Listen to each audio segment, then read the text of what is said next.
26ರಿಂದ June 1ರವರೆಗೆ ವಾರ ಭವಿಷ್ಯ 2025 ಮೇಷ ರಾಶಿ. ಚಂದ್ರನ ರಾಶಿಗೆ ಸಂಬಂಧಿಸಿದಂತೆ ಶನಿಯು 12ನೇ ಮನೆಯಲ್ಲಿರುವುದರಿಂದ ಈ ವಾರ ನಿಮ್ಮ ಜೀವನದಲ್ಲಿ ನೀವು ಸಿದ್ಧವಾಗಿಲ್ಲದಿರುವಂತಹ ಅನೇಕ ದೊಡ್ಡ ಬದಲಾವಣೆಗಳು ಉಂಟಾಗಬಹುದು. ಈ ಕಾರಣದಿಂದಾಗಿ ಜೀವನದ ನಿಮ್ಮ ದೃಷ್ಟಿಕೋನವು ಸ್ವಲ್ಪ ಅಪ್ರಸನ್ನವಾಗಿ ಕಾಣುತ್ತದೆ ಮತ್ತು ನೀವು ನಕಾರಾತ್ಮಕತೆಯಿಂದ ಸುತ್ತುವರಿದಿರುವಂತೆ ಭಾವಿಸುವಿರಿ. ಚಂದ್ರನ ರಾಶಿಗೆ ಸಂಬಂಧಿಸಿದಂತೆ ಗುರುವು 3ನೇ ಮನೆಯಲ್ಲಿರುವುದರಿಂದ ಈ ವಾರ ವಿವಾಹಿತರು ತಮ್ಮ ಅತ್ತೆಮನೆಯ ಕಡೆಯಿಂದ ಆರ್ಥಿಕ ಲಾಭ ಪಡೆಯಲು ಸಾಧ್ಯವಾಗುತ್ತದೆ. ಇದರಿಂದಾಗಿ ನಿಮ್ಮ ಜೀವನದಲ್ಲಿ ಬರುವ ಅನೇಕ ರೀತಿಯ ಆರ್ಥಿಕ ಸಮಸ್ಯೆಗಳಿಂದ ನೀವು ಪರಿಹಾರ ಪಡೆಯುತ್ತೀರಿ. ಅಂತಹ ಪರಿಸ್ಥಿತಿಯಲ್ಲಿ ಈ ಹಣವನ್ನು ಸರಿಯಾದ ಸ್ಥಳದಲ್ಲಿ ಹೂಡಿಕೆ ಮಾಡುವಾಗ ಯೋಚಿಸಲು ಸಮಯ ತೆಗೆದುಕೊಳ್ಳುವಂತೆ ನಿಮಗೆ ಸೂಚಿಸಲಾಗುತ್ತದೆ. ಇಲ್ಲದಿದ್ದರೆ ನೀವೇ ಹಾನಿ ಮಾಡಿಕೊಳ್ಳಬಹುದು. ನಿಮ್ಮ ಕುಟುಂಬ ಅಥವಾ ಸ್ನೇಹಿತರೊಂದಿಗೆ ಪಿಕ್ನಿಕ್ ಮಾಡಲು ಈ ವಾರ ಸೂಕ್ತವಾಗಿದೆ. ಇದು ನಿಮ್ಮ ಮನಸ್ಸನ್ನು ಸರಾಗಗೊಳಿಸುವುದಲ್ಲದೆ ಅವರೊಂದಿಗೆ ನಿಮ್ಮ ಸಂಬಂಧವನ್ನು ಇನ್ನಷ್ಟು ಸುಧಾರಿಸಲು ಸಹ ಸಹಾಯ ಮಾಡುತ್ತದೆ. ಈ ವಾರ ನಿಮ್ಮ ಸಂಬಳ ಹೆಚ್ಚಳದ ಉತ್ತಮ ಸುದ್ದಿಯನ್ನು ಪಡೆಯಲು ನಿಮಗೆ ಸಾಧ್ಯವಾಗುತ್ತದೆ. ಈ ಸುದ್ದಿಯನ್ನು ನಿಮ್ಮ ಮೇಲಧಿಕಾರಿಗಳು ಸ್ವತಃ ನಿಮಗೆ ತಿಳಿಸುವ ಸಾಧ್ಯತೆಯೂ ಇದೆ. ಅದು ನಿಮ್ಮ ಸ್ಥಾನಮಾನದಲ್ಲಿ ಹೆಚ್ಚಳವನ್ನು ಖಚಿತಪಡಿಸುತ್ತದೆ. ಇದರೊಂದಿಗೆ ಇತರ ಉದ್ಯೋಗಿಗಳು ಸಹ ಈಗ ನಿಮ್ಮನ್ನು ಹೆಚ್ಚು ಗೌರವದಿಂದ ನೋಡುತ್ತಾರೆ. ಈ ವಾರ ವಿದ್ಯಾರ್ಥಿಗಳಿಗೆ ತುಂಬಾ ಒಳ್ಳೆಯದು, ಏಕೆಂದರೆ ನಿಮ್ಮ ಕಠಿಣ ಪರಿಶ್ರಮವನ್ನು ನೋಡಿ ನಿಮ್ಮ ಪೋಷಕರು ಸಂತೋಷಪಡುತ್ತಾರೆ. ಇದರ ಪರಿಣಾಮವಾಗಿ ನೀವು ಅವರಿಂದ ಹೊಸ ಪುಸ್ತಕ ಅಥವಾ ಲ್ಯಾಪ್ಟಾಪ್ ಪಡೆಯುವ ಅವಕಾಶಗಳನ್ನು ಪಡೆಯುತ್ತೀರಿ. ಇದರೊಂದಿಗೆ ನಿಮ್ಮ ಅಧ್ಯಯನವನ್ನು ಮೊದಲಿಗಿಂತ ಹೆಚ್ಚು ಏಕಾಗ್ರತೆಯಿಂದ ಮಾಡಲು ನಿಮಗೆ ಸಾಧ್ಯವಾಗುತ್ತದೆ. ಪರಿಹಾರ: ಪ್ರತಿದಿನ 11 ಬಾರಿ ಓಂ ಹನುಮತೇ ನಮಃ ಎಂದು ಜಪಿಸಿ. ವೃಷಭ ರಾಶಿ. ಈ ವಾರ ನೀವು ಉತ್ತಮ ಆರೋಗ್ಯದ ಬಗ್ಗೆ ಹೆಚ್ಚು ಜಾಗರೂಕರಾಗಿರಬೇಕು. ಇದಕ್ಕಾಗಿ ಹೊರಗಿನ ಆಹಾರವನ್ನು ತಿನ್ನುವ ಬದಲು ಮನೆಯಲ್ಲಿ ತಯಾರಿಸಿದ ಆಹಾರವನ್ನು ಮಾತ್ರ ಬಳಸಿ. ಅಲ್ಲದೆ ಬೆಳಿಗ್ಗೆ ಮತ್ತು ಸಂಜೆ ಮನೆಯಿಂದ ಸ್ವಲ್ಪ ದೂರ ಕಾಲ್ನಡಿಗೆಯಲ್ಲಿ ತಾಜಾ ಗಾಳಿಯನ್ನು ಆನಂದಿಸಿ. ಚಂದ್ರ ರಾಶಿಗೆ ಸಂಬಂಧಿಸಿದಂತೆ ಗುರು 2ನೇ ಮನೆಯಲ್ಲಿ ಇರುವುದರಿಂದ ಆರ್ಥಿಕ ರಾಶಿ ಭವಿಷ್ಯದ ಪ್ರಕಾರ ಈ ವಾರವು ಹಣ ಸಂಪಾದಿಸಲು ನಿಮಗಾಗಿ ಸಾಕಷ್ಟು ಸಾಧ್ಯತೆಗಳನ್ನು ತರುತ್ತದೆ. ಆದರೆ ಈ ಸಾಧ್ಯತೆಗಳನ್ನು ಗುರುತಿಸಲು ನೀವು ಎಲ್ಲಾ ಸಮಯದಲ್ಲೂ ಜಾಗರೂಕರಾಗಿರಬೇಕು. ಇಲ್ಲದಿದ್ದರೆ ನೀವು ಅವುಗಳ ಸರಿಯಾದ ಲಾಭವನ್ನು ಪಡೆದುಕೊಳ್ಳಲಾಗುವುದಿಲ್ಲ. ಈ ವಾರ ನಿಮ್ಮ ಕುಟುಂಬ ಶಾಂತಿಯನ್ನು ಕಾಪಾಡಿಕೊಳ್ಳಲು ಮತ್ತು ಕುಟುಂಬದ ಸದಸ್ಯರೊಂದಿಗಿನ ಸಂಬಂಧವನ್ನು ಸುಧಾರಿಸಲು ನೀವು ಹೆಚ್ಚುವರಿ ಪ್ರಯತ್ನಗಳನ್ನು ಮಾಡುವಿರಿ. ಇದರ ಹೊರತಾಗಿಯೂ ನೀವು ಸದಸ್ಯರ ಅಗತ್ಯ ಬೆಂಬಲವನ್ನು ಪಡೆಯುವುದಿಲ್ಲ. ಆದ್ದರಿಂದ ಈ ಸಮಯದಲ್ಲಿ ನೀವು ಈ ಸಮಸ್ಯೆಯ ಬಗ್ಗೆ ಅನುಭವಿ ವ್ಯಕ್ತಿಯೊಂದಿಗೆ ಮಾತನಾಡಬೇಕು. ಪಾಲುದಾರಿಕೆಯಲ್ಲಿ ವ್ಯಾಪಾರ ಮಾಡುತ್ತಿರುವವರು ಈ ಅವಧಿಯಲ್ಲಿ ಏನಾದರೂ ತಪ್ಪಾದಲ್ಲಿ ವಿಷಯಗಳನ್ನು ಸ್ಪಷ್ಟವಾಗಿರಿಸಿಕೊಳ್ಳಬೇಕು ಅಥವಾ ನಿರ್ಗಮನ ಕಾರ್ಯತಂತ್ರವನ್ನು ಯೋಜಿಸಬೇಕು. ಏಕೆಂದರೆ ಈ ವಾರ ಸಹಭಾಗಿತ್ವಕ್ಕೆ ಹೆಚ್ಚು ಫಲಪ್ರದವಾಗಿದೆ. ನೀವು ಉನ್ನತ ಶಿಕ್ಷಣವನ್ನು ಪಡೆಯುವ ಬಗ್ಗೆ ಯೋಚಿಸುತ್ತಿದ್ದರೆ ಇದಕ್ಕಾಗಿ ನೀವು ಈ ಅವಧಿಯಲ್ಲಿ ಶ್ರಮಿಸಬೇಕು. ಈ ಸಮಯದಲ್ಲಿ ಅದೃಷ್ಟವು ನಿಮಗೆ ಅನುಕೂಲಕರವಾಗಿರುತ್ತದೆ. ಇದರಿಂದಾಗಿ ನೀವು ಅಧ್ಯಯನ ಮಾಡುವ ಯಾವುದೇ ವಿಷಯವನ್ನು ನೆನಪಿಟ್ಟುಕೊಳ್ಳುವಲ್ಲಿ ಯಶಸ್ಸನ್ನು ಪಡೆಯುತ್ತೀರಿ. ಪರಿಹಾರ: ಪ್ರತಿದಿನ 41 ಬಾರಿ ಓಂ ಶುಕ್ರಾಯ ನಮಃ ಎಂದು ಜಪಿಸಿ. ಮಿಥುನ ರಾಶಿ. ಚಂದ್ರನ ರಾಶಿಗೆ ಸಂಬಂಧಿಸಿದಂತೆ ಗುರುವು ಮೊದಲ ಮನೆಯಲ್ಲಿರುವುದರಿಂದ ಈ ವಾರ ಯಾರ ಮೇಲೂ ಯಾವ ಪರಿಸ್ಥಿತಿಯಲ್ಲೂ ಕಿರಿಕಿರಿ ಅಥವಾ ಕೋಪವನ್ನು ತೋರಿಸುವುದು ನಿಮ್ಮ ಆರೋಗ್ಯವನ್ನು ಹದಗೆಡಿಸಬಹುದು. ಅಂತಹ ಪರಿಸ್ಥಿತಿಯಲ್ಲಿ ಕಳೆದ ವಿಷಯಗಳನ್ನು ನೆನಪಿಸಿಕೊಂಡು ಯಾವುದೇ ಸ್ನೇಹಿತ ಅಥವಾ ನಿಕಟ ವ್ಯಕ್ತಿಯೊಂದಿಗೆ ಸಿಲುಕಿಕೊಳ್ಳಬೇಡಿ ಮತ್ತು ಸಾಧ್ಯವಾದಷ್ಟು ನಿಮಗೆ ಮತ್ತು ನಿಮ್ಮ ಮೆದುಳಿಗೆ ವಿಶ್ರಾಂತಿ ನೀಡಲು ಪ್ರಯತ್ನಿಸಿ. ಈ ಇಡೀ ವಾರ ಅದೃಷ್ಟ ನಿಮ್ಮ ಕಡೆಯಿರುತ್ತದೆ. ಅದಕ್ಕಾಗಿಯೇ ಯಾವುದೇ ಕೆಲಸದಲ್ಲಿ ಅನಗತ್ಯವಾಗಿ ಆತುರ ತೋರಿಸಬೇಡಿ. ತಾಳ್ಮೆಯಿಂದ ವರ್ತಿಸಿ ಮತ್ತು ಜೀವನದ ಪ್ರಕ್ರಿಯೆ ಮೇಲೆ ನಂಬಿಕೆ ಇಡುವ ಮೂಲಕ ನಿಮ್ಮ ಹಣವನ್ನು ಹೂಡಿಕೆ ಮಾಡಿ ಎಂದು ನಿಮಗೆ ಸಲಹೆ ನೀಡಲಾಗಿದೆ. ನಿಮ್ಮ ಮಗುವಿನ ಬಹುಮಾನ ವಿತರಣಾ ಸಮಾರಂಭಕ್ಕೆ ಆಹ್ವಾನವು ನಿಮಗೆ ಮತ್ತು ಕುಟುಂಬಕ್ಕೆ ಸಂತೋಷದಾಯಕ ಭಾವನೆಯಾಗಿದೆ. ಅವರು ನಿಮ್ಮ ನಿರೀಕ್ಷೆಗಳಿಗೆ ತಕ್ಕಂತೆ ಜೀವಿಸುತ್ತಾರೆ ಮತ್ತು ನಿಮ್ಮ ಕನಸುಗಳು ನನಸಾಗುವುದನ್ನು ನೀವು ಅವರ ಮೂಲಕ ನೋಡುತ್ತೀರಿ. ವೃತ್ತಿಪರ ಜನರಿಗೆ ಈ ವಾರ ಉತ್ತಮವಾಗಿರುತ್ತದೆ. ಚಂದ್ರನ ರಾಶಿಗೆ ಸಂಬಂಧಿಸಿದಂತೆ ಶನಿಯು 10ನೇ ಮನೆಯಲ್ಲಿರುವುದರಿಂದ ಈ ಅವಧಿಯಲ್ಲಿ ಅನೇಕ ಗ್ರಹಗಳ ಉಪಸ್ಥಿತಿಯ ಪರಿಣಾಮವಾಗಿ ಉತ್ತಮ ವೀಕ್ಷಣಾ ಮತ್ತು ವಿಶ್ಲೇಷಣಾತ್ಮಕ ಕೌಶಲ್ಯಗಳನ್ನು ಪಡೆಯಲು ಸಾಧ್ಯವಾಗುತ್ತದೆ. ಇದು ನಿಮ್ಮ ವೃತ್ತಿಜೀವನದ ಪ್ರಗತಿಗೆ ಸಾಕಷ್ಟು ಸಹಾಯ ಮಾಡುತ್ತದೆ. ಗ್ರಹಗಳ ಶುಭ ಸ್ಥಾನವು ಈ ವಾರ ನಿಮಗೆ ತುಂಬಾ ಅದೃಷ್ಟವಾಗಲಿದೆ. ನೀವು ಉನ್ನತ ಶಿಕ್ಷಣ ಕ್ಷೇತ್ರದೊಂದಿಗೆ ಸಂಬಂಧ ಹೊಂದಿದ್ದರೆ ವಾರದ ಮಧ್ಯ ಮತ್ತು ಕೊನೆಯ ಭಾಗವು ನಿಮಗೆ ತುಂಬಾ ಶುಭವೆಂದು ಸಾಬೀತುಪಡಿಸುತ್ತದೆ. ಏಕೆಂದರೆ ಈ ಸಮಯದಲ್ಲಿ ನೀವು ಪ್ರತಿಯೊಂದು ವಿಷಯವನ್ನು ಸರಿಯಾಗಿ ಅರ್ಥಮಾಡಿಕೊಳ್ಳುವಲ್ಲಿ ಯಾವುದೇ ತೊಂದರೆಗಳನ್ನು ಎದುರಿಸುವುದಿಲ್ಲ. ಪರಿಹಾರ: ಪ್ರತಿದಿನ ವಿಷ್ಣು ಸಹಸ್ರನಾಮ ಎಂಬ ಪ್ರಾಚೀನ ಗ್ರಂಥವನ್ನು ಪಠಿಸಿ. ಕಟಕ ರಾಶಿ. ಈ ವಾರ ನೀವು ಹೆಚ್ಚು ಭಾವುಕರಾಗಿ ಕಾಣುವಿರಿ. ಈ ಕಾರಣದಿಂದಾಗಿ ನೀವು ನಿಮ್ಮ ಭಾವನೆಗಳನ್ನು ನಿಯಂತ್ರಿಸುವಲ್ಲಿ ತೊಂದರೆ ಅನುಭವಿಸುವಿರಿ.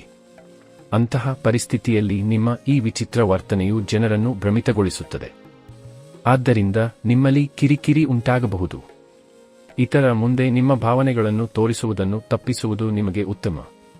ಚಂದ್ರನ ರಾಶಿಗೆ ಸಂಬಂಧಿಸಿದಂತೆ ಶನಿಯು 9ನೇ ಮನೆಯಲ್ಲಿರುವುದರಿಂದ ಈ ವಾರ ಪೂರ್ತಿ ನಿಮ್ಮ ಆರ್ಥಿಕ ಜೀವನ ಉತ್ತಮವಾಗಲಿದೆ. ವಿಶೇಷವಾಗಿ ಗ್ರಹಗಳ ಪ್ರಭಾವದಿಂದಾಗಿ ಈ ಅವಧಿಯಲ್ಲಿ ನೀವು ಹಣ ಸಂಪಾದಿಸಲು ಅನೇಕ ಅವಕಾಶಗಳನ್ನು ಪಡೆಯುತ್ತೀರಿ. ನಿಮ್ಮ ಆರೋಗ್ಯಕರವಲ್ಲದ ಜೀವನ ಶೈಲಿಯು ನಿಮ್ಮ ಮನೆಯ ಜನರಿಗೆ ಈ ವಾರ ಇಷ್ಟವಾಗದಿರಬಹುದು. ಇದು ಕುಟುಂಬ ಪರಿಸರದಲ್ಲಿ ಉದ್ವಿಗ್ನತೆಯನ್ನು ಉಂಟುಮಾಡುತ್ತದೆ.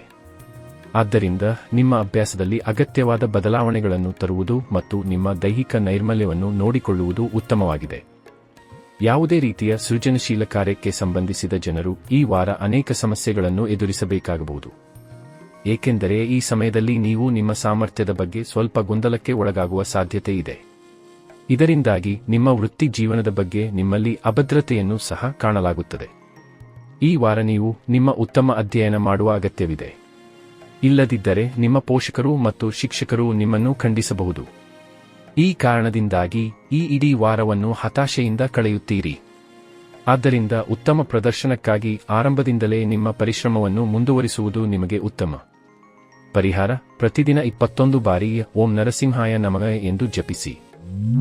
ಸಿಂಹ ರಾಶಿ, ನೀವು ಈ ವಾರ ದೈಹಿಕವಾಗಿ ಮತ್ತು ಮಾನಸಿಕವಾಗಿ ಉತ್ತಮವಾಗುತ್ತೀರಿ. ಇದರ ಹೊರತಾಗಿಯೂ ಮುಂಬರುವ ಮಾನಸಿಕ ಒತ್ತಡವು ನಿಮ್ಮ ಮೇಲೆ ಪ್ರಾಬಲ್ಯ ಸಾಧಿಸಲು ಬಿಡಬೇಡಿ. ಏಕೆಂದರೆ ಹಾಗೆ ಮಾಡುವುದರಿಂದ ಯಾವುದೇ ದೈಹಿಕ ಸಮಸ್ಯೆಗೆ ಕಾರಣವಾಗಬಹುದು. ನೀವು ಶಿಸ್ತುಬದ್ಧ ವ್ಯಕ್ತಿ ಎಂಬುದನ್ನು ನೆನಪಿನಲ್ಲಿಡಿ. ಆದ್ದರಿಂದ ಆರೋಗ್ಯದ ವಿಷಯದಲ್ಲಿ ಶಿಸ್ತು ಅನುಸರಿಸಿ ಮತ್ತು ಆರೋಗ್ಯವಾಗಿರಿ. ಚಂದ್ರ ರಾಶಿಗೆ ಸಂಬಂಧಿಸಿದಂತೆ ಶನಿಯು 8ನೇ ಮನೆಯಲ್ಲಿರುವುದರಿಂದ ಯಾವುದೇ ರೀತಿಯ ಸಣ್ಣ ರಿಯಲ್ ಎಸ್ಟೇಟ್ ಮತ್ತು ಹಣಕಾಸಿನ ವಹಿವಾಟುಗಳಿಗೆ ಈ ವಾರ ಬಹಳ ಶುಭವಾಗಿದೆ. ಇದೀಗ ಯಾವುದೇ ದೊಡ್ಡ ಹೂಡಿಕೆಗಳನ್ನು ಮಾಡುವುದನ್ನು ತಪ್ಪಿಸಿ ಅಥವಾ ದೊಡ್ಡ ಅಥವಾ ಅನುಭವಿ ವ್ಯಕ್ತಿಯ ಸಹಾಯವನ್ನು ಪಡೆದ ನಂತರವೇ ನಿಮ್ಮ ಹಣವನ್ನು ಯಾವುದೇ ದೊಡ್ಡ ಹೂಡಿಕೆಯಲ್ಲಿ ಹೂಡಿಕೆ ಮಾಡಲು ನಿಮಗೆ ಸೂಚಿಸಲಾಗುತ್ತದೆ. ಈ ವಾರ ನಿಮ್ಮ ಜೀವನದಲ್ಲಿ ಕೆಲವು ಒಳ್ಳೆಯ ಸುದ್ದಿಗಳನ್ನು ಪಡೆಯುತ್ತೀರಿ. ಇದರಿಂದಾಗಿ ನಿಮ್ಮ ಸ್ನೇಹಿತರೊಂದಿಗೆ ಮೋಜು ಮತ್ತು ಪಾರ್ಟಿ ಮಾಡುವ ಮೂಲಕ ನಿಮ್ಮ ಸಂತೋಷವನ್ನು ಆಚರಿಸುತ್ತೀರಿ. ಆದರೆ ಈ ಮದ್ಯ ಸೇವಿಸಿ ಮನೆಗೆ ಬರುವುದು ಕುಟುಂಬ ಸದಸ್ಯರನ್ನು ಅಸಮಾಧಾನಗೊಳಿಸಬಹುದು. ಆದ್ದರಿಂದ ಮೋಜು ಮಾಡುವ ಮೂಲಕ ನಿಮ್ಮ ವ್ಯಕ್ತಿತ್ವವು ಮನೆಯಲ್ಲಿ ಹಾಳಾಗಲು ಬಿಡಬೇಡಿ ಮತ್ತು ಕುಟುಂಬದಲ್ಲಿ ಮುಜುಗರವನ್ನುಂಟು ಮಾಡುವ ಯಾವುದನ್ನು ಮಾಡುವುದನ್ನು ತಪ್ಪಿಸಿ. ನಿಮ್ಮ ವೈಯಕ್ತಿಕ ಜೀವನದಲ್ಲಿ ನಡೆಯುತ್ತಿರುವ ಹೋರಾಟ ನಿಮ್ಮನ್ನು ಅಸಮಾಧಾನಗೊಳಿಸುವ ಸಾಧ್ಯತೆ ಇದೆ. ಇದರಿಂದಾಗಿ ನಿಮ್ಮ ಸ್ವಭಾವವು ಸ್ವಲ್ಪ ಕಿರಿಕಿರಿಗೊಳ್ಳಬಹುದು. ಇದು ನಿಮ್ಮ ವೃತ್ತಿ ಜೀವನದ ಮೇಲೆ ಪರಿಣಾಮ ಬೀರುತ್ತದೆ ಮತ್ತು ಯಾವುದೇ ಕಾರ್ಯದತ್ತ ಗಮನ ಹರಿಸಲು ಸಾಧ್ಯವಾಗುವುದಿಲ್ಲ. ಇದರಿಂದಾಗಿ ಮುಂಬರುವ ಸಮಯದಲ್ಲಿ ನೀವು ಅನೇಕ ಸಮಸ್ಯೆಗಳನ್ನು ಸಹ ಎದುರಿಸಬೇಕಾಗುತ್ತದೆ. ಆಲೋಚನೆ ಮತ್ತು ಬಟ್ಟೆಗಳು ಮನುಷ್ಯನ ವ್ಯಕ್ತಿತ್ವವನ್ನು ಪ್ರತಿಬಿಂಬಿಸುತ್ತವೆ. ಹಾಗಾಗಿ ನೀವು ಶಾಲೆ ಅಥವಾ ಕಾಲೇಜಿಗೆ ಹೋಗುವಾಗ ವಿಶೇಷ ಕಾಳಜಿ ವಹಿಸುವುದು ಉತ್ತಮ. ಪರಿಹಾರ: ಪ್ರತಿದಿನ 11 ಬಾರಿ ಓಂ ಶಿವ ಓಂ ಎಂದು ಜಪಿಸಿ. ಕನ್ಯಾ ರಾಶಿ, ಚಂದ್ರ ರಾಶಿಗೆ ಸಂಬಂಧಿಸಿದಂತೆ ಗುರು 10ನೇ ಮನೆಯಲ್ಲಿ ಇರುವುದರಿಂದ ಉತ್ತಮ ಆರೋಗ್ಯವನ್ನು ಕಾಪಾಡಿಕೊಳ್ಳಲು ಈ ವಾರ ನಿಮಗೆ ಸಹಾಯ ಮಾಡುತ್ತದೆ. ಆದ್ದರಿಂದ ಈ ಸಮಯದಲ್ಲಿ ನೀವು ವ್ಯಾಯಾಮ ಮಾಡಬೇಕು. ಇದರಿಂದ ಪ್ರತಿಯೊಂದು ರೀತಿಯಲ್ಲಿ ನೀವು ನಿಮ್ಮನ್ನು ಆರೋಗ್ಯವಾಗಿರಿಸಿಕೊಳ್ಳಲು ಸಾಧ್ಯವಾಗುತ್ತದೆ. ಈ ಸಮಯದಲ್ಲಿ ನಿಮ್ಮನ್ನು ಆರೋಗ್ಯವಾಗಿರಿಸಿಕೊಳ್ಳುವುದರ ಮೂಲಕ ಒತ್ತಡ ಮುಕ್ತವಾಗಿರಿಸಿಕೊಳ್ಳಲು ನಿಮಗೆ ಸಾಧ್ಯವಾಗುವುದಲ್ಲದೆ ಇದು ಕುಟುಂಬ ಪರಿಸರದಲ್ಲಿ ಸಕಾರಾತ್ಮಕತೆಯನ್ನು ಹೆಚ್ಚಿಸುತ್ತದೆ. ಈ ವಾರ ನಿಮ್ಮ ಸ್ವಭಾವದಲ್ಲಿ ತೋರುವಿಕೆಯ ಪ್ರವೃತ್ತಿಯನ್ನು ಕಾಣಲಾಗುತ್ತದೆ. ಈ ಕಾರಣದಿಂದಾಗಿ ನೀವು ನಿಮ್ಮ ಸಂತೋಷ ಸಂಪನ್ಮೂಲಗಳು, ವಿಶೇಷವಾಗಿ ನಿಮ್ಮ ಮನರಂಜನೆ ಮತ್ತು ಸೌಂದರ್ಯವನ್ನು ಹೆಚ್ಚಿಸಲು ಅಗತ್ಯಕ್ಕಿಂತ ಹೆಚ್ಚಿನ ಸಮಯ ಮತ್ತು ಹಣವನ್ನು ಖರ್ಚು ಮಾಡಬಹುದು. ಮನೆ ಕುಟುಂಬದಲ್ಲಿ ಈ ವಾರ ನಿಮ್ಮ ಯಾವುದೇ ಮಾತು ಅಥವಾ ಕೆಲಸದಿಂದ ನಿಮ್ಮ ಆಪ್ತರು ಅಥವಾ ಕುಟುಂಬದ ಸದಸ್ಯರಿಗೆ ನೋವಾಗದಿರುವಂತೆ ನೀವು ವಿಶೇಷ ಕಾಳಜಿ ವಹಿಸಬೇಕು. ನೀವು ಕೆಲಸದಿಂದ ಸ್ವಲ್ಪ ಸಮಯವನ್ನು ಪಡೆದುಕೊಂಡು ಕುಟುಂಬದ ಸದಸ್ಯರ ಅಗತ್ಯಗಳನ್ನು ಅರ್ಥಮಾಡಿಕೊಳ್ಳಲು ಪ್ರಯತ್ನಿಸುವುದು ಉತ್ತಮ. ಈ ವಾರ ನೀವು ಸ್ವಲ್ಪ ಆಲಸ್ಯ ಅನುಭವಿಸಬಹುದು ಅಥವಾ ವಿಕ್ಟಿಮ್ ಕಾಂಪ್ಲೆಕ್ಸ್ಗೆ ಬಲಿಯಾಗಬಹುದು. ಆದರೆ ಇದರ ಹೊರತಾಗಿಯೂ ನೀವು ಮಾಡುವ ಎಲ್ಲದಕ್ಕೂ ಪ್ರಶಂಸೆಗೆ ಪಾತ್ರರಾಗುವಿರಿ. ಇದರಿಂದಾಗಿ ನಿಮ್ಮ ವೃತ್ತಿ ಜೀವನದಲ್ಲಿ ಪ್ರಗತಿಗೆ ಯಾವುದೇ ಶುಭ ಅವಕಾಶವನ್ನು ಪಡೆಯುವ ಸಾಧ್ಯತೆ ಇರುತ್ತದೆ. ಅನೇಕ ವಿದ್ಯಾರ್ಥಿಗಳು ಈ ವಾರ ತಮ್ಮನ್ನು ತಾಜಾವಾಗಿಡಲು ಸ್ನೇಹಿತರು ಅಥವಾ ಆಪ್ತರೊಂದಿಗೆ ಪ್ರವಾಸಕ್ಕೆ ಹೋಗಲು ಯೋಜಿಸಬಹುದು. ಯೋಜಿಸುವ ಮೊದಲು ನಿಮ್ಮ ಎಲ್ಲಾ ಅಪೂರ್ಣ ಕೋರ್ಸ್ಗಳನ್ನು ಪೂರ್ಣಗೊಳಿಸಲು ನಿಮಗೆ ಸೂಚಿಸಲಾಗುತ್ತದೆ. ಪರಿಹಾರ: ಪ್ರತಿದಿನ 41 ಬಾರಿ ಓಂ ನಮೋ ನಾರಾಯಣ ಎಂದು ಜಪಿಸಿ. ತುಲಾ ರಾಶಿ. ಈ ವಾರ ವೃದ್ಧರು ತಮ್ಮ ಆರೋಗ್ಯದ ಬಗ್ಗೆ ಹೆಚ್ಚು ಜಾಗರೂಕರಾಗಿರಲು ಸಲಹೆ ನೀಡಲಾಗಿದೆ. ಇಲ್ಲದಿದ್ದರೆ ಕೀಲು ನೋವು, ಬೆನ್ನು ನೋವು ಇತ್ಯಾದಿಗಳಂತಹ ಸಮಸ್ಯೆಗಳು ಕಾಡಬಹುದು. ಇವುಗಳ ಮೇಲೆ ಹಣವನ್ನು ಖರ್ಚು ಮಾಡಬೇಕಾಗುತ್ತದೆ. ಚಂದ್ರ ರಾಶಿಗೆ ಸಂಬಂಧಿಸಿದಂತೆ ರಾಹು 5ನೇ ಮನೆಯಲ್ಲಿ ಇರುವುದರಿಂದ ಈ ಹಿಂದೆ ಯಾವುದೇ ರೀತಿಯ ಸಾಲವನ್ನು ತೆಗೆದುಕೊಂಡವರು ಈ ವಾರ ಸಾಲದ ಮೊತ್ತವನ್ನು ಮರುಪಾವತಿಸುವಲ್ಲಿ ಸಮಸ್ಯೆಗಳನ್ನು ಎದುರಿಸಬೇಕಾಗುತ್ತದೆ. ನಿಮ್ಮ ಹಣವನ್ನು ಉಳಿಸದಿರುವುದು ಇದರ ಹಿಂದಿನ ಕಾರಣವಾಗಿರಬಹುದು. ಆದ್ದರಿಂದ ನಿಮ್ಮ ಹಣವನ್ನು ಉಳಿಸಲು ಇಂದಿನಿಂದಲೇ ಪ್ರಯತ್ನಿಸಿ. ಈ ವಾರ ನಿಮ್ಮ ಹೆಚ್ಚು ಭಾವನಾತ್ಮಕ ಸ್ವಭಾವದಿಂದಾಗಿ ನಿಮ್ಮ ಭಾವನೆಗಳನ್ನು ನಿಯಂತ್ರಿಸಲು ನೀವು ವಿಫಲರಾಗುತ್ತೀರಿ. ಇದರಿಂದಾಗಿ ನಿಮ್ಮ ಕುಟುಂಬ ಸದಸ್ಯರೊಂದಿಗೆ ಜಗಳವಾಡುವ ಸಾಧ್ಯವಿದೆ. ನಿಮ್ಮ ಸುತ್ತಮುತ್ತಲಿನ ಜನರೊಂದಿಗೆ ಜಗಳವಾಡದಿರುವುದು ನಿಮಗೆ ಸೂಕ್ತವಾಗಿದೆ. ಇಲ್ಲದಿದ್ದರೆ ನೀವು ಏಕಾಂಗಿಯಾಗಿರುತ್ತೀರಿ. ಈ ವಾರ ಕೆಲಸದ ಸ್ಥಳದಲ್ಲಿ ನಿಮ್ಮಲ್ಲಿ ಸ್ಪರ್ಧಾತ್ಮಕ ಭಾವನೆಯನ್ನು ಕಾಣಲಾಗುತ್ತದೆ. ಈ ಕಾರಣದಿಂದಾಗಿ ನೀವು ಎಲ್ಲರಿಗಿಂತ ಮೊದಲು ಕೆಲಸವನ್ನು ಪೂರ್ಣಗೊಳಿಸಲು ನೀವು ಸಿದ್ಧರಾಗಿರುತ್ತೀರಿ. ಆದರೆ ಹೆಚ್ಚುವರಿ ಕೆಲಸವು ಸ್ವಲ್ಪ ಆಯಾಸದಿಂದ ತುಂಬಿರುತ್ತದೆ. ಈ ವಾರವು ವಿದ್ಯಾರ್ಥಿಗಳಿಗೆ ಮಿಶ್ರ ಫಲಿತಾಂಶಗಳನ್ನು ನೀಡಲಿದೆ. ವಾರಾಂತ್ಯದ ಸಮಯವು ನಿಮಗೆ ತುಂಬಾ ಒಳ್ಳೆಯದು ಮತ್ತು ಈ ಸಮಯವು ನಿಮ್ಮ ಶಿಕ್ಷಣ ಮತ್ತು ಉನ್ನತ ಶಿಕ್ಷಣ ಎರಡರಲ್ಲೂ ನಿಮಗೆ ಯಶಸ್ಸು ನೀಡಲು ಸಮರ್ಥವಾಗಿರುತ್ತದೆ.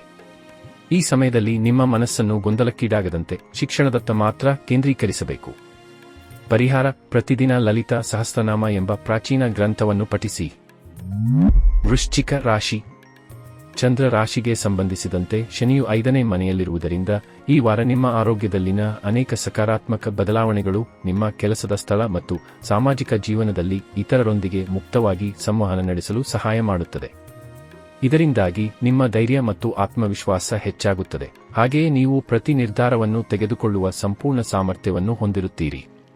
ಈ ವಾರ ಖಂಡಿತವಾಗಿ ನಿಮ್ಮ ಹಣಕಾಸಿನ ಸ್ಥಿತಿ ಸುಧಾರಿಸುವ ಸಾಧ್ಯತೆ ಇದೆ. ಈ ಸಮಯದಲ್ಲಿ ನೀವು ಈ ಹಿಂದೆ ವಿಫಲರಾದಂಥ ಖರ್ಚುಗಳನ್ನು ಸಹ ಮಾಡಲು ನಿಮಗೆ ಸಾಧ್ಯವಾಗುತ್ತದೆ.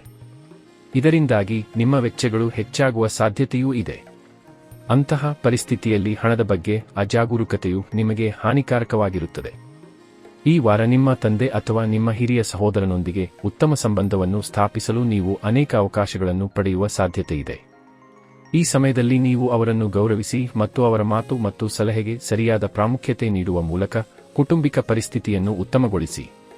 ವೃತ್ತಿಜೀವನದ ದೃಷ್ಟಿಯಿಂದ ಈ ವಾರ ನಿಮಗೆ ಉತ್ತಮವಾಗಲಿದೆ. ಏಕೆಂದರೆ ಈ ಸಮಯದಲ್ಲಿ ನಿಮ್ಮ ಯಾವುದೇ ಅಸ್ವಸ್ಥತೆಗಳನ್ನು ತೊಡೆದುಹಾಕಲು ನಿಮಗೆ ಸಾಧ್ಯವಾಗುತ್ತದೆ. ಈ ಕಾರಣದಿಂದಾಗಿ ನಿಮ್ಮ ಗುರಿಗಳನ್ನು ಮೊದಲಿಗಿಂತ ಹೆಚ್ಚು ಕಠಿಣ ಪರಿಶ್ರಮದಿಂದ ಸಾಧಿಸುವ ಪ್ರಯತ್ನಗಳನ್ನು ನೀವು ಮಾಡುವುದನ್ನು ಕಾಣಬಹುದು. ಜೀವನದಲ್ಲಿ ತಮ್ಮ ಗುರಿಗಳ ಬಗ್ಗೆ ಸಂಪೂರ್ಣ ವಿಶ್ವಾಸ ಹೊಂದಿರುವ ವಿದ್ಯಾರ್ಥಿಗಳು ಈ ಸಮಯದಲ್ಲಿ ಹೆಚ್ಚು ಕಠಿಣ ಪರಿಶ್ರಮ ಮಾಡಬೇಕಾಗುತ್ತದೆ. ಏಕೆಂದರೆ ಈ ಸಮಯದಲ್ಲಿ ನೀವು ಅತ್ಯಂತ ಸಂಘರ್ಷ ಮಾಡಬೇಕಾಗುತ್ತದೆ ಮತ್ತು ಅಹಂಕಾರ ನಿಮ್ಮ ಮೇಲೆ ಪ್ರಾಬಲ್ಯ ಸಾಧಿಸಬಾರದು. ಹೆಚ್ಚುವರಿಯಾಗಿ ನಿಮ್ಮ ತರಗತಿಯಲ್ಲಿ ಉತ್ತಮವಾಗಿ ಕಾರ್ಯನಿರ್ವಹಿಸುವಾಗ ನಿಮ್ಮ ಪೋಷಕರು ಮತ್ತು ಶಿಕ್ಷಕರಿಂದ ಮೆಚ್ಚುಗೆಯನ್ನು ಪಡೆಯಲು ನಿಮಗೆ ಸಾಧ್ಯವಾಗುತ್ತದೆ. ಪರಿಹಾರ: ಮಂಗಳವಾರ ವಯಸ್ಸಾದ ಬ್ರಾಹ್ಮಣರಿಗೆ ಆಹಾರ ದಾನ ಮಾಡಿ. ಧನು ರಾಶಿ. ಈ ವಾರ ನಿಮ್ಮ ಅತಿಯಾಗಿ ತಿನ್ನುವ ಅಭ್ಯಾಸವು ನಿಮ್ಮನ್ನು ತೊಂದರೆಗೆ ಸಿಲುಕಿಸುತ್ತದೆ. ಅತಿಯಾಗಿ ತಿನ್ನುವುದರಿಂದ ನಿಮಗೆ ಹೊಟ್ಟೆ ನೋವು, ಗ್ಯಾಸ್ಟ್ರಿಕ್ ಇತ್ಯಾದಿ ಸಮಸ್ಯೆಗಳು ಕಾಡಬಹುದು. ಚಂದ್ರ ರಾಶಿಗೆ ಸಂಬಂಧಿಸಿದಂತೆ ಶನಿಯು 4ನೇ ಮನೆಯಲ್ಲಿರುವುದರಿಂದ ಆರ್ಥಿಕ ಭಾಗದ ಕ್ಷೇತ್ರದಲ್ಲಿ ಈ ವಾರ ನೀವು ಬಹಳ ಚಿಂತನಶೀಲವಾಗಿ ನಡೆಯಬೇಕು. ಏಕೆಂದರೆ ನಿಮ್ಮ ಯಾವುದೇ ಹಳೆಯ ಹೂಡಿಕೆಯ ಮೂಲಕ ನಿಮಗೆ ಲಾಭವಾಗುವ ಸಾಧ್ಯತೆ ಇದೆ. ಆದರೆ ನೀವು ಇತರರ ಅನಗತ್ಯ ಬೇಡಿಕೆಗಳನ್ನು ಪೂರೈಸುವಾಗ ಬಯಸದಿದ್ದರೂ ನಿಮ್ಮ ಸಾಕಷ್ಟು ಹಣವನ್ನು ಕಳೆದುಕೊಳ್ಳುತ್ತೀರಿ. ಇದರ ನಂತರ ಭವಿಷ್ಯದಲ್ಲಿ ನೀವು ಅನೇಕ ಸಮಸ್ಯೆಗಳನ್ನು ಎದುರಿಸಬೇಕಾಗುತ್ತದೆ. ಚಂದ್ರ ರಾಶಿಗೆ ಸಂಬಂಧಿಸಿದಂತೆ ಗುರುವು 7ನೇ ಮನೆಯಲ್ಲಿರುವುದರಿಂದ ಈ ಸಮಯದಲ್ಲಿ ಇತರರಿಗೆ ಇಲ್ಲ ಎಂದು ಹೇಳುವುದು ನೀವು ಕಲಿಯುವ ಅಗತ್ಯವಿದೆ. ಈ ಇಡೀ ವಾರದಲ್ಲಿ ಅನೇಕ ಕೌಟುಂಬಿಕ ಸಮಸ್ಯೆಗಳು ನಿಮ್ಮ ಮನಸ್ಸಿನಲ್ಲಿ ಪ್ರಾಬಲ್ಯ ಸಾಧಿಸುತ್ತವೆ ಮತ್ತು ಇದು ಸರಿಯಾಗಿ ಕೆಲಸ ಮಾಡುವ ನಿಮ್ಮ ಸಾಮರ್ಥ್ಯವನ್ನು ಹಾಳು ಮಾಡುತ್ತದೆ. ಇದು ನಿಮ್ಮ ಕುಟುಂಬ ಜೀವನದ ಮೇಲೆ ನೇರವಾಗಿ ಪರಿಣಾಮ ಬೀರುತ್ತದೆ. ಈ ಸಮಯದಲ್ಲಿ ನಕ್ಷತ್ರಗಳ ಚಲನೆಯಿಂದಾಗಿ ನಿಮ್ಮ ನಾಯಕತ್ವ ಮತ್ತು ಆಡಳಿತಾತ್ಮಕ ಸಾಮರ್ಥ್ಯಗಳು ಮುಂಚೂಣಿಗೆ ಬರುತ್ತವೆ. ಈ ಕಾರಣದಿಂದಾಗಿ ನೀವು ಕೆಲಸದ ಸ್ಥಳದಲ್ಲಿ ನಿಮ್ಮ ವಿಶಿಷ್ಟ ಗುರುತು ಮತ್ತು ಗೌರವವನ್ನು ಪಡೆಯಲು ಸಾಧ್ಯವಾಗುತ್ತದೆ. ಇದಲ್ಲದೆ ನೀವು ಕೆಲಸದ ಸ್ಥಳದಲ್ಲಿ ಮಹಿಳಾ ಸಹೋದ್ಯೋಗಿಯ ಸಂಪೂರ್ಣ ಬೆಂಬಲವನ್ನು ಪಡೆಯುವ ಸಾಧ್ಯತೆಯಿದೆ. ಈ ವಾರ ನಿಮ್ಮ ಉತ್ತಮ ವೈಯಕ್ತಿಕ ಜೀವನದಿಂದಾಗಿ ನಿಮ್ಮ ಮನಸ್ಸು ಅಧ್ಯಯನಗಳಲ್ಲಿ ತೊಡಗುತ್ತದೆ. ನಿಮ್ಮ ಗಮನವನ್ನು ಗೊಂದಲಕ್ಕೀಡಾಗದಂತೆ ನೋಡಿಕೊಳ್ಳಲು ಇದು ನಿಮಗೆ ಸಹಾಯ ಮಾಡುತ್ತದೆ ಮತ್ತು ಇದರ ಪರಿಣಾಮವಾಗಿ ನಿಮ್ಮ ಪರೀಕ್ಷೆಯಲ್ಲಿ ನೀವು ಯಶಸ್ಸಿನತ್ತ ಸಾಗುತ್ತಿರುವುದು ಕಂಡುಬರುತ್ತದೆ. ಪರಿಹಾರ: ಗುರುವಾರದಂದು ಬಡವರಿಗೆ ಆಹಾರವನ್ನು ನೀಡಿ. ಮಕರ ರಾಶಿ: ಬೆಳಿಗ್ಗೆ ಯೋಗ ಮತ್ತು ವ್ಯಾಯಾಮದಂತಹ ಯಾವುದೇ ಕೆಲಸವನ್ನು ಮಾಡಲು ಬಯಸಿದರೂ ಮಾಡಲಾಗಿಲ್ಲದಿದ್ದರೆ ಈ ವಾರ ರಾತ್ರಿಯ ಭೋಜನದ ನಂತರ ನಿಮ್ಮ ಸ್ವಲ್ಪ ಸಮಯವನ್ನು ತೆಗೆದುಕೊಂಡು ಅದನ್ನು ಪೂರ್ಣಗೊಳಿಸುವ ಬಗ್ಗೆ ನೀವು ಯೋಚಿಸಬಹುದು. ಆದಾಗ್ಯೂ ಇದಕ್ಕಾಗಿ ನೀವು ನಿಮ್ಮ ಕಚೇರಿಯಲ್ಲಿ ಕೆಲಸ ಮುಗಿದ ಕೂಡಲೇ ಹೊರಡುವ ಅಗತ್ಯವಿದೆ. ಇದರಿಂದಾಗಿ ನೀವು ಸಮಯಕ್ಕೆ ರಾತ್ರಿಯ ಊಟವನ್ನು ಮುಗಿಸಿ ಮನೆಯಿಂದ ಹೊರಗೆ ಸ್ವಲ್ಪ ತಿರುಗಾಡಿ ಜೀರ್ಣಿಸಿಕೊಳ್ಳಬಹುದು. ಚಂದ್ರ ರಾಶಿಗೆ ಸಂಬಂಧಿಸಿದಂತೆ ಗುರುವು 6ನೇ ಮನೆಯಲ್ಲಿರುವುದರಿಂದ ನೀವು ವಿವಾಹಿತರಾಗಿದ್ದರೆ ಈ ವಾರದ ಆರಂಭದಿಂದಲೇ ತಮ್ಮ ಮಕ್ಕಳ ಬಗ್ಗೆ ವಿಶೇಷ ಕಾಳಜಿ ವಹಿಸಬೇಕು. ಏಕೆಂದರೆ ಅವರ ಕಳಪೆ ಆರೋಗ್ಯದ ಕಾರಣದಿಂದಾಗಿ ನೀವು ಅವರ ಆರೋಗ್ಯದ ಮೇಲೆ ನಿಮ್ಮ ಸಾಕಷ್ಟು ಹಣ ಖರ್ಚು ಮಾಡಬೇಕಾಗಬಹುದು. ಇದರಿಂದಾಗಿ ಮುಂಬರುವ ಸಮಯದಲ್ಲಿ ನಿಮ್ಮ ಆರ್ಥಿಕ ಪರಿಸ್ಥಿತಿ ಹದಗೆಡುವ ಸಾಧ್ಯತೆ ಇದೆ. ಈ ವಾರ ನಿಮ್ಮ ಸ್ನೇಹಿತರ ಬೆಂಬಲವನ್ನು ನೀವು ಪಡೆಯುತ್ತೀರಿ, ಆದರೆ ಕುಟುಂಬ ಸದಸ್ಯರೊಂದಿಗಿನ ಸಣ್ಣ ವಿಷಯದ ಬಗ್ಗೆ ಭಿನ್ನಾಭಿಪ್ರಾಯಗಳು ಮನೆಯ ಶಾಂತಿಗೆ ಭಂಗ ತರುತ್ತವೆ. ಇದರಿಂದಾಗಿ ನಿಮ್ಮ ಮನಸ್ಸಿನಲ್ಲಿ ಅವರ ಬಗ್ಗೆ ತಪ್ಪು ಭಾವನೆಗಳು ಉದ್ಭವಿಸುವ ಸಾಧ್ಯತೆ ಇದೆ. ನಿಮ್ಮ ಅಸಡ್ಡೆ ಸ್ವಭಾವದಿಂದಾಗಿ ನೀವು ಕೆಲಸದ ಕ್ಷೇತ್ರಕ್ಕೆ ಸಂಬಂಧಿಸಿದ ಕೆಲವು ಪ್ರಮುಖ ದಾಖಲೆಗಳನ್ನು ಕಳೆದುಕೊಳ್ಳಬಹುದು. ಇದರಿಂದಾಗಿ ಅನೇಕ ಕಾರ್ಯಗಳು ಮಧ್ಯದಲ್ಲಿ ಸಿಲುಕಿಕೊಳ್ಳಬಹುದು. ಈ ಕಾರಣದಿಂದಾಗಿ ನಿಮ್ಮ ಹಿರಿಯ ಅಧಿಕಾರಿಯ ಮೂಲಕ ಯಾವುದೇ ದೊಡ್ಡ ಕಾರ್ಯಗಳ ಜವಾಬ್ದಾರಿಯನ್ನು ನಿಮ್ಮಿಂದ ತೆಗೆದುಕೊಂಡು ಇನ್ನೊಬ್ಬ ವ್ಯಕ್ತಿಗೆ ಹಸ್ತಾಂತರಿಸುವ ಸಾಧ್ಯತೆ ಇದೆ. ಶಿಕ್ಷಣ ಕ್ಷೇತ್ರದಲ್ಲಿ ಈ ವಾರ ನಿಮ್ಮ ರಾಶಿಚಕ್ರದ ವಿದ್ಯಾರ್ಥಿಗಳು ಬಹಳ ಸಮಯದಿಂದ ಕಾಯುತ್ತಿದ್ದ ಪರೀಕ್ಷೆಗಳಲ್ಲಿ ಉತ್ತಮ ಫಲಿತಾಂಶಗಳನ್ನು ಪಡೆಯುತ್ತಾರೆ. ಏಕೆಂದರೆ ಆರಂಭದಿಂದಲೇ ಹೆಚ್ಚಿನ ವಿದ್ಯಾರ್ಥಿಗಳು ಅಧ್ಯಯನದತ್ತ ಗಮನ ಹರಿಸುತ್ತಾರೆ ಮತ್ತು ಅದರಿಂದಾಗಿ ಅವರು ಯಶಸ್ಸನ್ನು ಪಡೆಯುತ್ತಾರೆ. ಪರಿಹಾರ: ಪ್ರತಿದಿನ 11 ಬಾರಿ ಓಂ ಮಂದಾಯ ನಮಃ ಎಂದು ಜಪಿಸಿ. ಕುಂಭ ರಾಶಿ: ಆಮ್ಲೀಯತೆ, ಅಜೀರ್ಣ ಮತ್ತು ಸಂಧಿವಾತದಂತಹ ಕಾಯಿಲೆಗಳಿಂದ ನೀವು ತೊಂದರೆಗೀಡಾಗಿದ್ದರೆ ಈ ವಾರ ನಿಮಗೆ ಈ ಕಾಯಿಲೆಗಳಿಂದ ಸ್ವಲ್ಪ ಪರಿಹಾರ ಸಿಗುತ್ತದೆ. ಇದರ ಹೊರತಾಗಿಯೂ ಕಾಲಕಾಲಕ್ಕೆ ಸಂಭವಿಸುವ ಶೀತದಂತಹ ಸಣ್ಣ ಸಮಸ್ಯೆಗಳಿಂದ ನಿಮ್ಮನ್ನು ರಕ್ಷಿಸಿಕೊಳ್ಳಲು ಸಲಹೆ ನೀಡಲಾಗಿದೆ. ಈ ವಾರ ನೀವು ಶಕ್ತಿಯಿಂದ ತುಂಬಿರುತ್ತೀರಿ ಮತ್ತು ನೀವು ಇನ್ನೂ ನಿರೀಕ್ಷಿಸದಂತಹ ಕೆಲವು ಕಾಣದ ಲಾಭವನ್ನು ಇದ್ದಕ್ಕಿದ್ದಂತೆ ಪಡೆಯುವ ಸಾಧ್ಯತೆಯಿದೆ. ಅಂತಹ ಪರಿಸ್ಥಿತಿಯಲ್ಲಿ ಈ ಲಾಭದ ಒಂದು ಸಣ್ಣ ಭಾಗವನ್ನು ಸಾಮಾಜಿಕ ಕಾರ್ಯಗಳಲ್ಲಿಯೂ ಬಳಸಬೇಕು. ಚಂದ್ರ ರಾಶಿಗೆ ಸಂಬಂಧಿಸಿದಂತೆ ಗುರುವು 5ನೇ ಮನೆಯಲ್ಲಿರುವುದರಿಂದ ಈ ವಾರ ನೀವು ನಿಮ್ಮ ಕೆಲಸದ ಸ್ಥಳದಿಂದ ಬೇಗನೆ ಮನೆಗೆ ಬರಲು ಪ್ರಯತ್ನಿಸುತ್ತೀರಿ. ಇದರಲ್ಲಿ ನೀವು ಸಹ ಯಶಸ್ಸನ್ನು ಪಡೆಯುತ್ತೀರಿ. ಈ ಸಮಯದಲ್ಲಿ ಹಳೆಯ ಕುಟುಂಬ ಆಲ್ಬಮ್ ಅಥವಾ ಹಳೆಯ ಚಿತ್ರವು ನಿಮ್ಮ ಮತ್ತು ಕುಟುಂಬದ ಹಳೆಯ ನೆನಪುಗಳನ್ನು ರಿಫ್ರೆಶ್ ಮಾಡುತ್ತದೆ. ಚಂದ್ರ ರಾಶಿಗೆ ಸಂಬಂಧಿಸಿದಂತೆ ಶನಿಯು 2ನೇ ಮನೆಯಲ್ಲಿರುವುದರಿಂದ ಈ ವಾರ ಕಚೇರಿಯಲ್ಲಿ ವಾತ್ಸಲ್ಯ ಮತ್ತು ಸಕಾರಾತ್ಮಕ ವಾತಾವರಣ ಇರುತ್ತದೆ. ನಿಮ್ಮ ಸಹೋದ್ಯೋಗಿಗಳ ಸರಿಯಾದ ಬೆಂಬಲವನ್ನು ಪಡೆಯುವ ಮೂಲಕ ನಿಮ್ಮ ಯಾವುದೇ ಪ್ರಮುಖ ಕಾರ್ಯಗಳನ್ನು ಪೂರ್ಣಗೊಳಿಸಲು ನಿಮಗೆ ಸಾಧ್ಯವಾಗುತ್ತದೆ. ಇದರೊಂದಿಗೆ ನೀವು ಶೀಘ್ರದಲ್ಲೇ ಕೆಲಸದಿಂದ ಮನೆಗೆ ಹೋಗಬಹುದು, ಸಮಯಕ್ಕೆ ಮುಂಚಿತವಾಗಿ ಮನೆಗೆ ಹೋಗಿ ಮತ್ತು ಕುಟುಂಬದೊಂದಿಗೆ ಉತ್ತಮ ಸಮಯವನ್ನು ಕಳೆಯಬಹುದು. ಈ ವಾರ ಮನೆ, ಕುಟುಂಬದಲ್ಲಿ ಒಬ್ಬ ಮಗುವಿನ ಉತ್ತಮ ಅಂಕಗಳು ನಿಮ್ಮ ಮನಸ್ಸಿನಲ್ಲಿ ಸ್ಪರ್ಧೆಯ ಭಾವನೆಯನ್ನು ಉಂಟುಮಾಡಬಹುದು. ಅದರ ನಂತರ ನೀವು ಹೆಚ್ಚು ಟಿವಿ ನೋಡುವ ಮೂಲಕ ಅಥವಾ ಕ್ರೀಡೆಗಳನ್ನು ಆಡುವ ಮೂಲಕ ವ್ಯರ್ಥ ಮಾಡುತ್ತಿದ್ದ ನಿಮ್ಮ ಸಮಯವನ್ನು ಸರಿಯಾದ ದಿಕ್ಕಿನಲ್ಲಿ ಅಳವಡಿಸಿಕೊಂಡು ಅಧ್ಯಯನ ಮಾಡುವುದನ್ನು ಕಾಣಲಾಗುತ್ತದೆ. ನಿಮ್ಮಲ್ಲಿ ಈ ಹಠಾತ್ ಸಕಾರಾತ್ಮಕ ಬದಲಾವಣೆಯನ್ನು ನೋಡಿ ನಿಮ್ಮ ಕುಟುಂಬವು ಸಂತೋಷವನ್ನು ಅನುಭವಿಸುತ್ತದೆ. ಪರಿಹಾರ: ಪ್ರತಿದಿನ 21 ಬಾರಿ ಓಂ ನಮಃ ಶಿವಾಯ ಎಂದು ಜಪಿಸಿ. ಮೀನ ರಾಶಿ: ಈ ವಾರ ನೀವು ಹೆಚ್ಚು ಭಾವುಕರಾಗಿ ಕಾಣುವಿರಿ. ಈ ಕಾರಣದಿಂದಾಗಿ ನೀವು ನಿಮ್ಮ ಭಾವನೆಗಳನ್ನು ನಿಯಂತ್ರಿಸುವಲ್ಲಿ ಬಿಕ್ಕಟ್ಟು ಅನುಭವಿಸುವಿರಿ. ನಿಮ್ಮ ಈ ವಿಚಿತ್ರ ವರ್ತನೆಯು ಜನರನ್ನು ಭ್ರಮಿತಗೊಳಿಸುತ್ತದೆ. ಆದ್ದರಿಂದ ನಿಮಗೆ ಕಿರಿಕಿರಿ ಉಂಟಾಗಬಹುದು. ಇತರ ಮುಂದೆ ನಿಮ್ಮ ಭಾವನೆಗಳನ್ನು ತೋರಿಸುವುದನ್ನು ತಪ್ಪಿಸುವುದು ನಿಮಗೆ ಉತ್ತಮ. ಈ ವಾರ ನೀವು ನಿಮ್ಮ ಹೆಚ್ಚಿನ ಹಣವನ್ನು ಉಳಿಸಬೇಕಾಗುವ ಅಗತ್ಯವಿದೆ. ಏಕೆಂದರೆ ಈ ವಾರ ಸಾಲಗಾರನು ನಿಮ್ಮ ಮನೆ ಬಾಗಿಲಿಗೆ ಬಂದು ನಿಮ್ಮಿಂದ ಹಣವನ್ನು ಕೇಳಬಹುದು. ಚಂದ್ರ ರಾಶಿಗೆ ಸಂಬಂಧಿಸಿದಂತೆ ಗುರು 4ನೇ ಮನೆಯಲ್ಲಿರುವುದರಿಂದ ಈ ವಾರ ನೀವು ಆಧ್ಯಾತ್ಮಿಕತೆಯನ್ನು ಆಶ್ರಯಿಸಿ ನಿಮ್ಮ ಕುಟುಂಬ ಜೀವನದ ಅನೇಕ ಸಮಸ್ಯೆಗಳನ್ನು ಪರಿಹರಿಸುವುದನ್ನು ಕಾಣಲಾಗುತ್ತದೆ. ಆದರೆ ಈ ಎಲ್ಲಾ ಪ್ರಯತ್ನಗಳ ಹೊರತಾಗಿಯೂ ಕುಟುಂಬದ ನಕಾರಾತ್ಮಕ ಪರಿಸರದಿಂದಾಗಿ ನೀವು ಮಾನಸಿಕ ಚಿಂತೆಗಳನ್ನು ಪಡೆಯುತ್ತೀರಿ. ಈ ವಾರ ನಿಮ್ಮ ಮೇಲೆ ಒಂದಕ್ಕಿಂತ ಹೆಚ್ಚು ಕಾರ್ಯಗಳ ಜವಾಬ್ದಾರಿಯನ್ನು ನೀವು ತೆಗೆದುಕೊಳ್ಳಬಹುದು. ಈ ಕಾರಣದಿಂದಾಗಿ ನಿಮ್ಮ ಮಾನಸಿಕ ಒತ್ತಡವು ಹೆಚ್ಚಾಗುತ್ತದೆ. ಹಾಗೆಯೇ ಸಮಯಕ್ಕೆ ಯಾವುದೇ ಕಾರ್ಯಗಳನ್ನು ಪೂರ್ಣಗೊಳಿಸಲು ನೀವು ವಿಫಲರಾಗುತ್ತೀರಿ. ಈ ವಾರ ಶಿಕ್ಷಣ ಕ್ಷೇತ್ರದಲ್ಲಿ ನಿಮ್ಮ ಹಿಂದಿನ ಕಠಿಣ ಪರಿಶ್ರಮದಿಂದಾಗಿ ನೀವು ಉತ್ತಮ ಫಲಿತಾಂಶಗಳನ್ನು ಪಡೆಯುತ್ತೀರಿ. ಅಲ್ಲದೆ ನೀವು ಉನ್ನತ ಶಿಕ್ಷಣವನ್ನು ಪಡೆಯುವ ಬಗ್ಗೆ ಯೋಚಿಸುತ್ತಿದ್ದರೆ ಈ ಸಮಯ ಅದಕ್ಕಾಗಿ ತುಂಬಾ ಒಳ್ಳೆಯದು. ಏಕೆಂದರೆ ನೀವು ಉತ್ತಮ ಫಲಿತಾಂಶಗಳನ್ನು ಪಡೆಯುತ್ತೀರಿ. ಆದರೆ ಸ್ಪರ್ಧಾತ್ಮಕ ಪರೀಕ್ಷೆಗೆ ತಯಾರಿ ನಡೆಸುತ್ತಿರುವ ವಿದ್ಯಾರ್ಥಿಗಳು ಈ ಸಮಯದಲ್ಲಿ ಸ್ವಲ್ಪ ಹೆಚ್ಚು ಶ್ರಮವನ್ನು ಮುಂದುವರಿಸಬೇಕಾಗುತ್ತದೆ. ಪರಿಹಾರ: ಪ್ರತಿದಿನ 11 ಬಾರಿ ಓಂ ರಹವೇ ನಮಃ ಎಂದು ಜಪಿಸಿ.